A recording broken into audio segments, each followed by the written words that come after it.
Okay, welcome back to the offices. We're back in Sikistan. We said we're going to do is just like a recap of the previous travels we've done the last few weeks, and similar like we did the recap in Romania, but just have a look back because just have a little set point. Yeah. Before we continue on with the videos. So this one was pretty busy. Been to Malta, Scotland, Romania, and England. So that's not actually the most countries I've been in 1 month as well, thanks to the rally. So it's pretty impressive. So basically, we were back from England Sunday night. We were in Epsom in South London. We were at Ascension Training, and we had our second seminar in 2 weeks there. So we had our members seminar, and some outside people came as well, but it was mostly members from the gym. We had a weightlifting seminar there. They had their they have like a nice weightlifting section, really nice section of gym. Very nice section of gym. Yeah. Probably the best weightlifting section of a gym I've ever seen. Yeah. Full elite go sets, really good platforms, really well kind of divided off from the gym. Like as close to a high performance training centre as you probably get outside of a shed. So just taking back to the start of the month, I originally went to Malta for a holiday for some other reasons, and also met up with Yasmin, Amanda, the Strong Panda, and Melissa from Norway. So they were training there a little bit. Got to meet them. So you saw the video, which people liked, which was great. I think it's encouraged Yasmin to upload some YouTube videos as well. It's just some of her training. Has it? Yeah, because it's done well, so it's good to... it's always good when there's more weightlifters uploading frequently. I know we have been uploading our training frequently, but that's because there's other videos that take the demands. So got back from there, from the holiday, and probably a mistake I made was just not going for more than 185 in that session, and I consciously made the decision not to go for more on that Friday evening session, because I was like, I'll leave it for Romania, because I was like, because I knew if I peaked then, I wouldn't be able to do as much in Romania, but massively underplayed the effect of traveling the week after. So I trained a shitload. I was doing like 9-10 sessions a week. I loads of squatting. My shoulders got a lot better, so I had a huge issue with my shoulders from a mistake I made, which wasn't my fault. I didn't realise, but I used a very, very poor bar a couple of months ago, and I started a chain of events. So in that session, I injured my wrist directly from the barbell. I have the wrist pain in 5 years or something like that. And so that for weeks I was snatching with a really poor position like this, and eventually my shoulders, fair enough for my shoulders, I had heavy inflammation in both my shoulders. Thanks to Aaron from Scott University, once again, second time this year, got me doing some stuff, and within like 4 or 5 days my shoulders had calmed down a lot.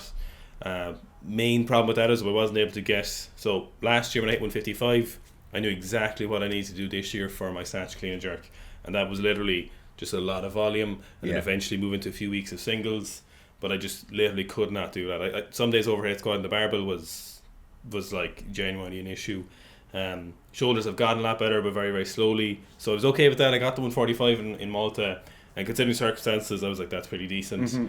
Clean and jerk was going great. I started this year with basically barely 150 clean and jerk this year. Like last year I'd fucked it up a lot, and then I had the issue with my knees started this year, so I was happy with every bit of progress I was getting above like 160, so I was like 160, 170, 175, 180, 185, and that would have been fine if I'd come back and hadn't done any more travelling, and then just went back to my training routine. I just went back to my multiple sessions a week. Prior to that 185, I was doing exactly what I needed to do, was just like multiple sessions. I was clean jerking 170 3 or 4 times a week, so about 3 times a week, good quality reps.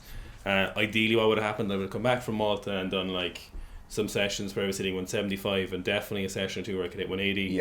And then so the week after Malta would have been like kind of a build up, or like a reintroduction to a bit more volume of training. Then last week would have been slightly heavier, then back at it this week, and then probably peaked again next week, and then finish the training block. But coming back from Malta, I got slightly sick, which I'm kind of hanging around. I don't have COVID, just in case anyone's wondering. It was negative Reno tests. So we went to Scotland then on 2 days after, wasn't it? Wednesday afternoon we flew to Scotland. We had a seminar in the university in Edinburgh, which was great.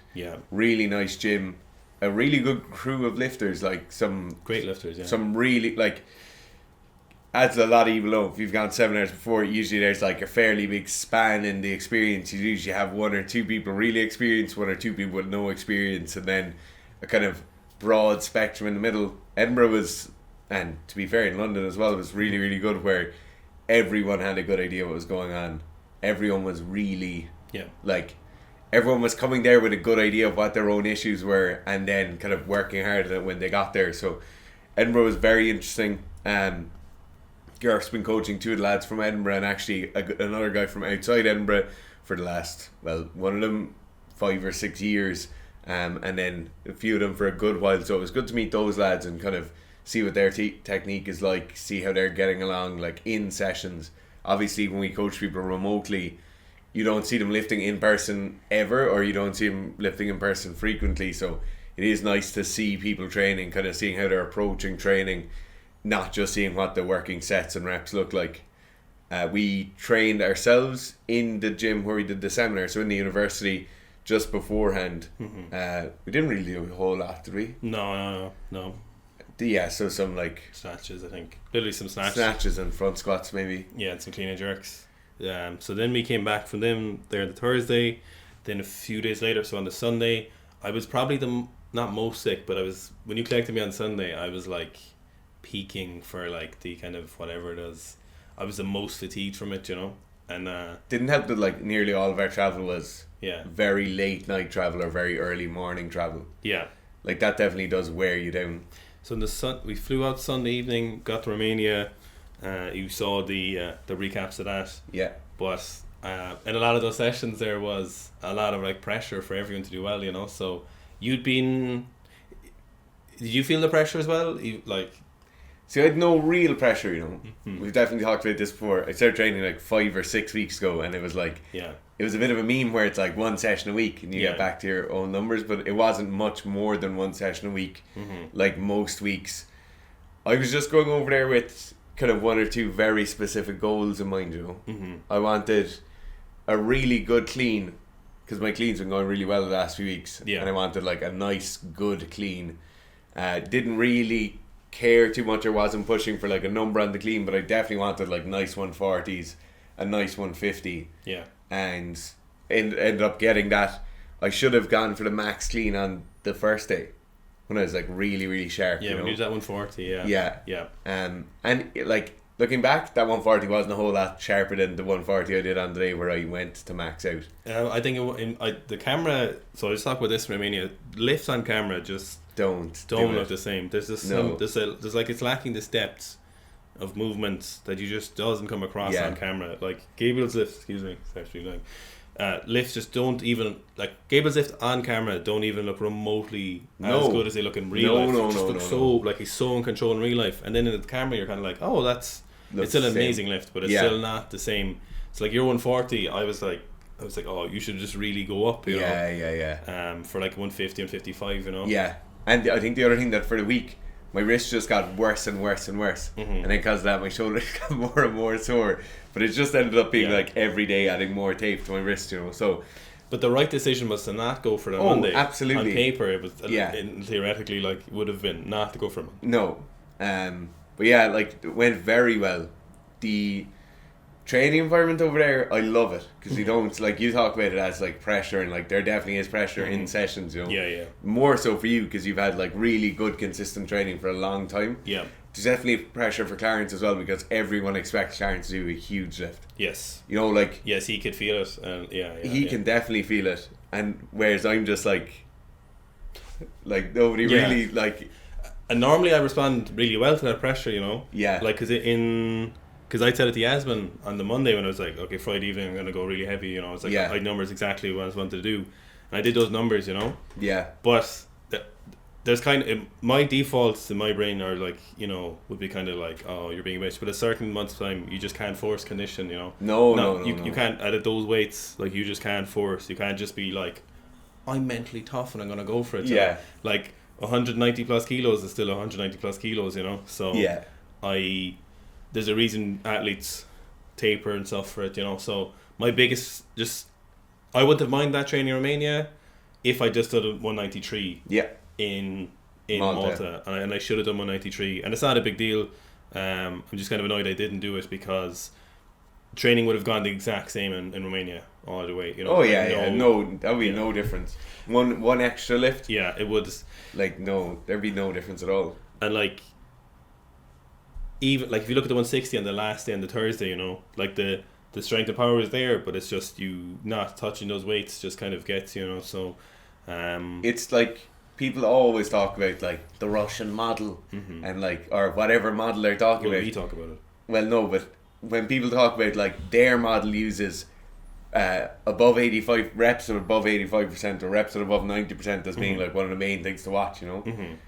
That's literally the most obvious representation of that ever. You haven't gone above 85% or 90% in so long. Yeah. It's just, it's specific practice. Like weights are so different above percentage marks. And I it was nearly 2 weeks since I'd gone above like 85% even in the clean and jerk, you know. So that was my biggest issue with them. Another issue with them is my approach to the next block of training is going to be I'm going to lose a lot more weight. So there's a thing Gabriel got me thinking about it the first time we went to Romania, and there's actually a clip of it. So Clarence we were driving back from like Dracula's Castle or whatever. Yeah, in Transylvania. And you were like, Gabriel, what do you think I should do with my training? And he said something about power to weight ratio. Yeah. And I was thinking about it, and it was very, very interesting. And he was basically saying you need to get like more muscle, less fat, basically. Yeah. He's like, don't get bigger, don't get smaller. Yeah. But you need to be much more powerful. Yes. At this weight.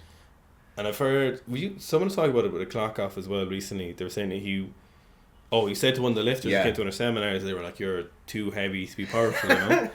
And I definitely noticed it this time. So what typically happens with me is when I'm doing the training block, my appetite is based solely on how much training I'm doing. So when I train like 4 or 5 times a week, my appetite will just hugely drop. Like the quantity of food I want to eat, the urgency of food, will I want to get it, will drop off massively, you know. Yeah. And typically I lose weight then, no problem, just from a lack of desire or urge to eat. Yeah. Which makes perfect sense. But this time, so I was doing a lot of training sessions, and I just gained, so I increased the volume and frequency of my training, but I ended up gaining more weight, and a lot of it was muscle, to be fair. But it's just too much of me. Nobody's calling out, like. I knew you'd say that. I knew you'd say that. You think you're funny, but no one thinks you're funny, Dara. No one's laughing. Just see, like, it seems like Stop you feel like I'm attacking. Stop it, Dara. All right, stop. It's a big reaction. No, but there's just too much of me basically for lifting. Mostly, I noticed this. There's kind of 2 places I can notice it. Is my back position in the snatch is not ideal. My shoulders are almost in their own way in the snatch. Yeah, like there's just too much of it there. And then in the clean and jerk is in the turnover and the rack position, the rack position for the jerk, and then the drive overhead. So it's those 2 places. So are they're the killer. Where you really see it, like if you're watching Gerst's videos on Instagram, if you see the video from like 45 degrees from behind, and you see the shoulders, like it's just not there, you know. And that's when you change the static start. Yes. With Gabriel on Thursday. They looked really, really good because you have that extra second to be like squeezing back, you know. Yeah. But you don't, like, it doesn't matter how good you are, how sharp you are. Your dynamic start, you can't ever recruit that much muscle tissue in that split second. Yeah, so I'm going to... So my set point, so like everyone would have a set point of body weight that your body would try and kind of gravitate towards. Mine's somewhere around, like, if I'm training, it's like 105-ish, maybe plus or minus. If I'm not training, it'll be like 100 kilos. Ideally, my set point would be like 97 or 98 kilos while I'm training. So what I'd really need to do is, to be honest, I'd probably need to cut to like 95 kilos and try and stay there for a little bit. So then when I go back training, I might end up at like 98 or 99.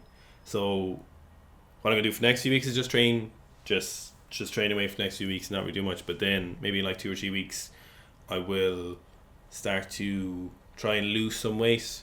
So obviously in the short term, it won't be great, but I won't be training that much, so I'm not too bothered. I'm just going to maintain again just for a little bit, and then so I'll cut down a bit and come back up a bit. and then see where. Hopefully, I'd like to stay somewhere around like 98. Yeah. Clarence talked about the same as well. He said he likes to be like 98 or 99 when he's lifting. He said Yeah. any more. What did he say he got to during lockdown? Was it like 105 or something? Yeah, 107 maybe. He said he got fat, and we were like, no, he didn't. And he's like, okay, No. it was just muscle. Like, He is so ripped now. so fucking ripped.